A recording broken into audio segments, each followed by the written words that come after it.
okay, that's a different story. But like that's beyond the pocket right now. Yeah, I mean, there's so many options out there. It's kind of just, I mean, whatever you choose, it's going to be whatever speaks to you initially, I think. And then you work on them for a little bit and you either get to know them and then you know them and there's nothing more important than that.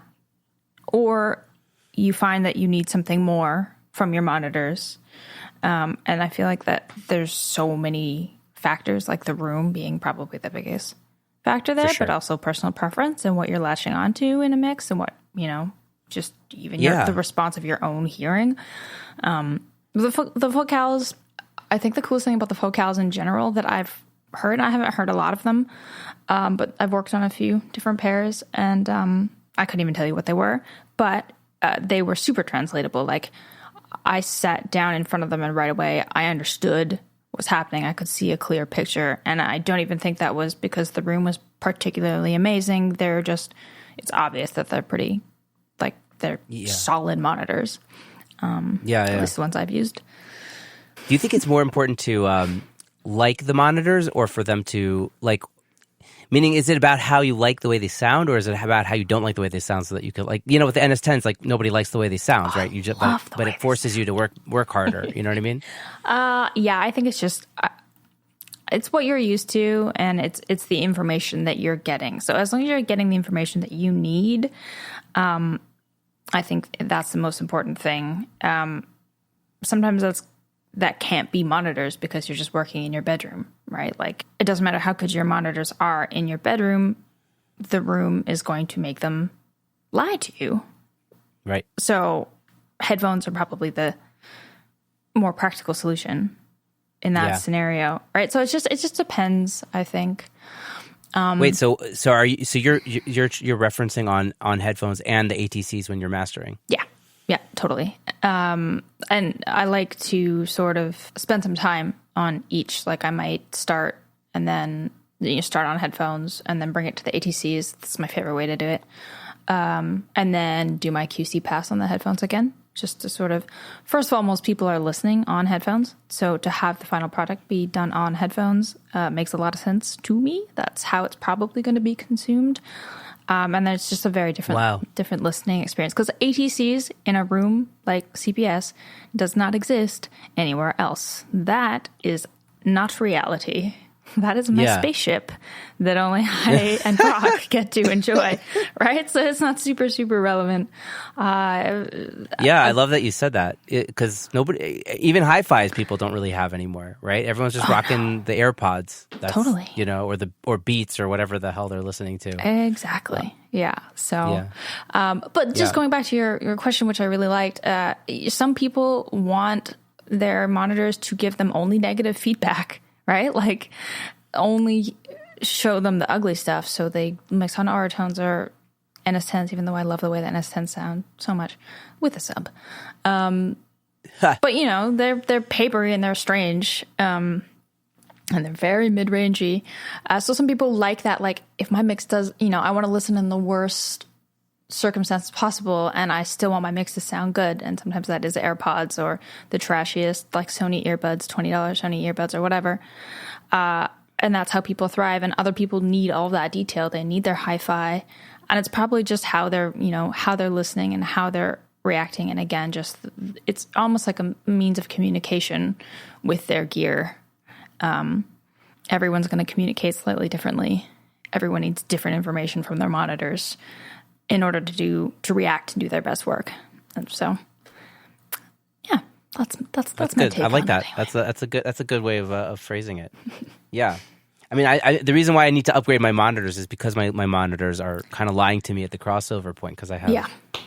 I mean, or maybe they're just because they're shitty monitors because I like the Yamaha HS80s, which are not known for being amazing, but the bass sounds amazing in my room. The bass translates really well right now, and the top end does too. But the mid range is just throwing me off every time because it's like something phasey is happening in 800 to 2000 hertz range. So totally, I can't deal with that anymore. Yeah, and you probably just outgrew those monitors. Like those monitors speak to a lot of people. I'm staring at a pair right now. They're not mine. but I am staring at a pair. They speak Nice. to a lot of people. Yeah. And there are a lot of people's first or second monitor choice, Yep. you know, like when they're starting out. And I feel like, yeah, you probably they've probably served you really, really well. I had HS5s. I loved my HS5s. There's nothing wrong with them. They became redundant because I'm a bit obsessive and I maybe owned 4 or 5 pairs of NS10s. I didn't need the HS5s anymore. But yeah, you probably I have these served them. Haflers. I don't know if you've heard of these Haflers. Yeah. They're like the M5s. Those were my first monitors, and they're very NS10y. Right. And I just had them sitting around for the last couple of years, and I just plugged them into my hi-fi receiver, and now I have them set up in my living room. They're sounding good. Nice. It was a tip from another guy on the podcast, Chris Crelia, another Canadian in Toronto. Oh, right on. So, man, I need more there you friends go. in Toronto. I need to talk to more people from Toronto. I feel like they're a Yeah, but it whole has world away. my wife's Canadian, so I'm all about nice. Canada. Represent. But it has actually a little knob on it where you can reduce the 2K area. Yeah. So it actually sounds really nice if you flip it off. It's got a great mid-range detail like that. Oh, interesting. Yeah, it's pretty neat. Cool. And they were not expensive apparently when they were produced. I mean, I bought it secondhand, but they were like $250 or something back in the day. Oh, really? Yeah, I don't know a lot of people with those. I think a couple studios in town have a pair, but I don't know if they're even like plugged in. They're just around. I've seen them around a lot. Yeah. Wait. So let's go back to the original question, which was minimum gear to start mastering. Oh, yeah. Okay. Yeah. I love that. Okay, yeah. So monitoring is very, very important, and that can look so many different ways. It's probably going to be headphones, a really, really, really good set of headphones for most people. And then obviously a computer and a DAW, and we use Wavelab. And after just working with Wavelab, man, it was so annoying to learn that DAW. But I can't imagine working in any other DAW for mastering now. I've worked in Pro Tools pretty much my whole career. It was the first DAW I ever used, and it's still my main one, but I can't imagine mastering in it, even just like sample rate conversion. Way better in Wavelab. That's choosing the right DAW for what you're doing is very important. So a good DAW, a good set of headphones, and then man, you could just do it with those 3 DMG plugins I mentioned. Probably, maybe you get a good de-esser in there. We're using a bunch of the Weiss stuff. We have a I've heard about hardware. it. Yeah, there's a hardware unit as well that we have. Digital. Right, that's like the most expensive plugin I think that exists. Is like that Weiss, the Weiss plugin of their mastering chain or something. I don't know. It's quite expensive, I think. Well, yeah. I mean, yeah. So they didn't used to offer like a plugin. It was just like a digital box, right? So digital I/O, which is essentially a plugin in a box, but they didn't offer it outside of the box. And the plugin in the box, yes, was very, very expensive. I think it made a lot of people sad when they're like, "Here's the exact same algorithm for like $500." Anyway, we have both now, which is good. Oh no. There goes my mic. All good. RE20. So top heavy. Yes, it is. I love this microphone. Yeah, it's a good mic. I don't know why I don't own one. It seems like it's because I feel like they should always be around, and they always will be. I take them for granted. Great mic. Oh yeah. Anyway. On the home studio front, don't take it for granted. But I just think they're a bit more versatile than the SM7. Big time. And I think they take EQ a bit better. Yeah. Every time I do a show, see, I'm spoiled. That's my problem. That's why I don't own one, because I'm spoiled. And I work in big, beautiful studios where it's like, am I going to use the RE20 today, or am I going to use the Fit 47 from 1960 something or whatever? Anyway, Great mic. That's RE20. never happened to me, but that sounds fun. It's pretty fun. Not gonna lie. But yeah, anyway, I think that's pretty much it. And that's what that's not a lot. That's what some of my masters look like. Just those things. Yeah. Because that's all that's needed. Like, if you hit a bunch of tubes, you get a bunch of transient information potentially that some music just doesn't need or want.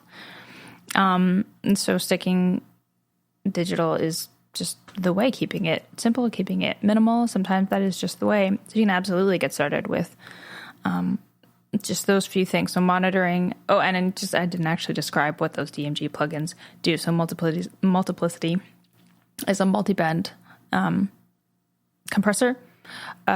Equilibrium is an EQ, obviously, and then limitless is a limiter. So a good multi-band, a good EQ, and a good limiter. All you need.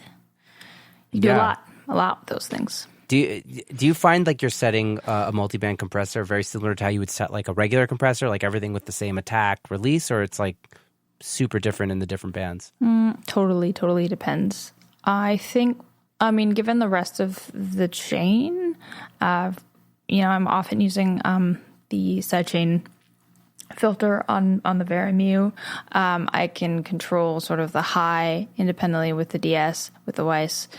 So a lot of times I'm just using multiplicity to either focus on a single band or a couple bands that I really think are out of control. And that's pretty subtle, but it might be like, okay, my low mid, like 150 hertz is like crazy boomy. I might just have like one band sort of grabbing that when it gets out of control, or most often I'm just using it before the limiter and it is linked just to sort of softly keep everything in check in case, again, any one of those comes, gets unruly or what have you. Just gives you a bit more headroom. Yeah. And sometimes I use a multiband like a DS2, right? Like, so if there's too much like crazy, like 6K bouncing around or something like that, or too much air bouncing around, I might have some unlinked instances that are just focused on that high and high mid area to rein that in. Cymbals. And you could probably use mid side to like really hone it in. I use, absolutely. Yeah, especially when it's sibilance, mid side is my friend. Wait, so tell me what you love so much about ATCs. What is it that... I don't know. It's like taking a bite out of a hamburger. This is just like, they're meaty. They're just like, how? I don't know. Best analogy ever. Thank you. Big fan of hamburgers. They just speak to me. I think that's all it comes down to. I'm obsessed with NS10s as well. And I used to love these HD 280s. I feel like they actually just changed something about the components has changed over these. This pair that I'm wearing is 12 or more, 14 years old. And they were like $80 even then, but they're very, very mid-range focused. I think I like mid-range detail. That's where the majority, it's just between, well, this isn't really mid-range. This is a large portion of the frequency spectrum, but from like 800 hertz to 4K or even 800 hertz, like 2K, if I don't have clarity and translation in that area, I'm completely lost. So I guess it's just, for me, it's all about the mid-range, and there's something really, really incredible about the way ATC handles. I'm sure it's a combination of design and cabinet and crossover and all of the things, but even just the tweeters that they manufacture them, I think, their own thing, their own design, they just speak to me. I don't know enough about speaker design to know why per se, but they really do. And it's all in that mid-range. I also get super lost when there's like an excess of low end in my speaker, or really hyped high end. I really don't like that. I mean, I guess that's the opposite of mid-range. So I don't love those things.